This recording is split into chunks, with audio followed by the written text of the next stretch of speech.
Part two of this week's lecture is on child sexual abuse, as well as some other types of sexual offenses that we haven't already covered. And defining a few of the terms that you're going to need. Pedophilia describes people that are very strongly attracted to children. Not all pedophiles act out on their urges, and not all pedophiles are attracted only to children. A child molester is someone who has sexual contact with a child. Hebephilia is a person who has attraction to adolescents, usually who have already gone through puberty. And paraphilias are sexual disorders that occur exclusively in the presence of inappropriate objects or individuals.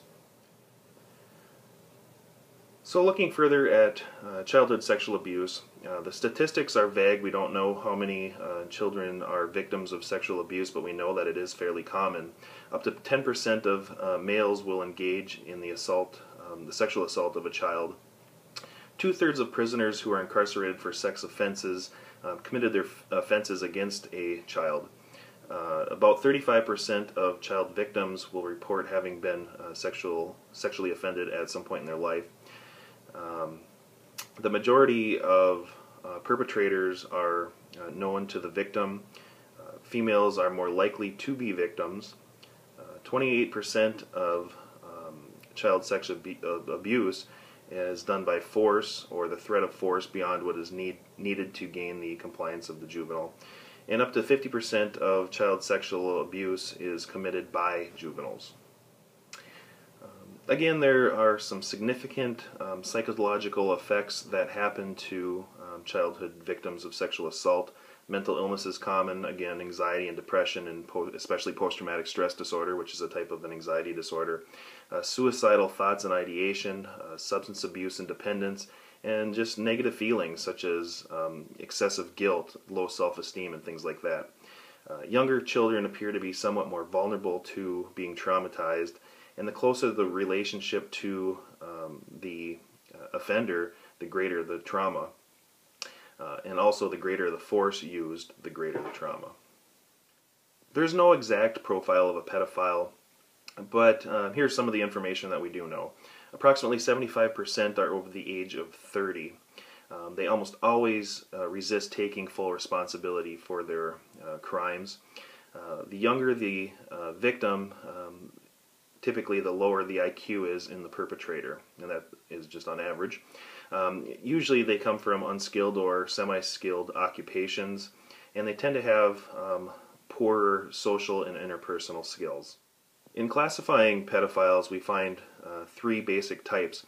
The regressed pedophile had a fairly normal childhood, including peer relationships and even sexual relationships. But they later developed feelings of inadequacy, especially related to their masculinity and self-doubt. Exploitative pedophiles seek children primarily to satisfy their sexual needs, and aggressive pedophiles are drawn to children for both sexual and aggressive reasons. Recidivism rate in pedophilia is high. About 40% of pedophiles will reoffend within 3 years. Pedophilia is a risk factor for recidivism and treatment dropout. Juvenile sex offenders have a lower recidivism rate, oftentimes because they learn to develop healthy relationships as they grow up and they age out of their sexual offending, and treatment can be very helpful in juvenile sex offenders. Paraphilia, not to be confused with pedophilia, although pedophilia is a type of paraphilia, contributes to people engaging in other types of sexual offenses. Indecent exposure or exhibitionism is the exposure of genitals to another person to achieve sexual gratification. Voyeurism is the tendency to gain sexual gratification from observing unsuspected victims who are naked, for example in dressing rooms, or engaging in sexual acts. Fetishism is the gaining of sexual excitement from a non-living object, such as shoes or undergarments. Partialism is the exaggerated sexual interest in a non-sexual body part, such as feet. Frauderism is the tendency to gain sexual gratification from rubbing against a non-consenting person. places where this might be common is sporting events and subways and things like that. The treatment of sex offenders is fairly common. The review of research behind these treatment programs are mixed on whether they significantly contribute to a reduction in recidivism.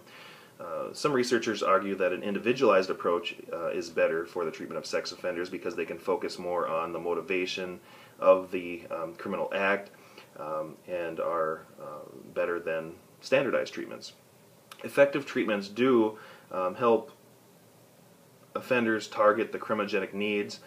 They'll typically focus on offenders that are likely to reoffend, and they tend to match with a offender's learning style. Successful therapies oftentimes look at, again, the motivations of the offenders and try to increase the empathy towards victims and the community in general. Psychoeducation groups tend to try to remedy social and interpersonal deficits. Drug treatment has been used, such as SSRIs and chemical castration pills. Cognitive behavior therapy helps to change a person's irrational beliefs that contribute to their offending and teaches them behavioral techniques to avoid situations or get out of situations where they're more likely to offend. Relapse prevention also teaches people to anticipate and cope with high-risk situations.